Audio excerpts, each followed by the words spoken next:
सोमवार 20 जुलाई 2006 ये वो दिन था जब दिल्ली के जंतर मंतर इलाके में कॉकरोच जनता पार्टी का विरोध प्रदर्शन चल रहा था और साथ में हजारों की संख्या में यहाँ छात्र उमड़े हुए। ये तारीख इसलिए अहम हो गई क्योंकि उस दिन कॉकरोच जनता पार्टी ने छात्रों की तरफ से ये ऐलान किया कि वो संसद कूच करेंगे और वहां जाकर धरना देंगे नीट परीक्षा पेपर लीक को लेकर। हालांकि दूसरी तरफ दिल्ली पुलिस का कहना था कि कॉकरोच जनता पार्टी या फिर किसी भी छात्र संगठन को यहाँ अनुमति नहीं मिली है कि वो संसद तक अपना मार्च निकाले, लेकिन उसके बावजूद भी यहाँ छात्रों ने अपने कदम बढ़ाए और दूसरी तरफ जो सुरक्षा बल तैनात थी RAF और दिल्ली पुलिस के, उनके बीच आखिरकार झड़प हो गई। इस बीच देखने को मिला कि जब यहाँ उन छात्रों में, हजारों छात्रों में कुछ उपद्रवी भी शामिल हो गए तो उन्होंने उत्पात मचाना शुरू किया, जिसके जवाब में दिल्ली पुलिस ने ताबड़तोड़ लाठीचार्ज कर दिया। फिर दूसरी तरफ विपक्ष ने सरकार पर निशाना साधा इसी लाठीचार्ज को लेकर के, और अब ये पूरा मामला सर्वोच्च अदालत में जा चुका है। अब सर्वोच्च अदालत में जो ताजा सुनवाई हुई है उसमें यहाँ पैलेट गन की भी बात आ चुकी है। दरअसल छात्र प्रदर्शन के दौरान कथित तौर पर मेटली पैलेट गन के इस्तेमाल के मामले पर अब सुप्रीम कोर्ट में सुनवाई हुई। इंटेलिजेंस ब्यूरो के पूर्व स्पेशल डायरेक्टर यशोवर्धन आजाद और पैलेट लगने से घायल 2 प्रदर्शनकारियों की याचिका पर सुनवाई करते हुए सर्वोच्च अदालत ने केंद्र सरकार से पूछा है कि पैलेट गन के इस्तेमाल को लेकर कोई भी स्टैंडर्ड ऑपरेटिंग प्रोसीजर यानी SOP आखिर है क्या। यानी अदालत ने सीधे तौर पर सरकार से जवाब मांग लिया है। इस सब के बीच यहाँ पर सर्वोच्च अदालत ने दिल्ली पुलिस को भी बल प्रयोग से जुड़े स्टैंडिंग ऑर्डर रिकॉर्ड पेश करने का निर्देश दिया है। दरअसल सर्वोच्च अदालत में लाठीचार्ज को लेकर भी पहले से सुनवाई चल रही है। इस बीच देखने को मिला था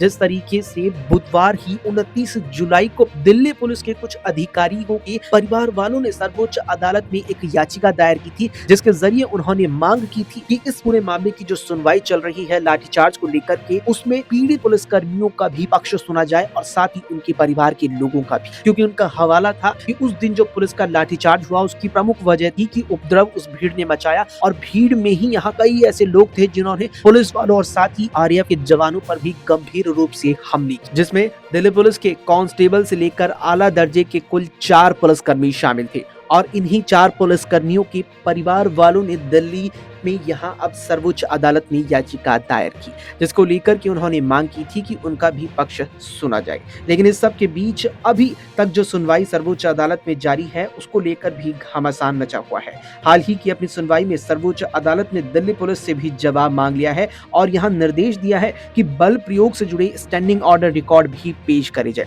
यानी जिस तरीके से लगातार ही ये भी सवाल उठाया जा रहा है कि आखिर दिल्ली पुलिस ने बल प्रयोग किया ही क्यों और किसके ऑर्डर पर किया, और इसी को मद्देनजर रखते हुए सर्वोच्च अदालत ने दिल्ली पुलिस को निर्देश दे दिया है कि जो आपको ऑर्डर दिया गया था बल प्रयोग करने का, तो उसका जो स्टैंडिंग ऑर्डर रिकॉर्ड है वो भी हमारे सामने पेश किया जाए। जिस तरीके से बल प्रयोग हुआ, लाठीचार्ज हुआ, लेकिन उस सब के बीच वो भी देखने को मिला, कई वीडियोस इंटरनेट पर सामने आए थे जिसमें साफ तौर पर देखा गया कि यहाँ RAF जवान जो उस दिन वहां सुरक्षा में तैनात थे और उनके अलावा दिल्ली पुलिस के कई जवानों पर भीड़ ने बर्बरता से हमले भी किए थे।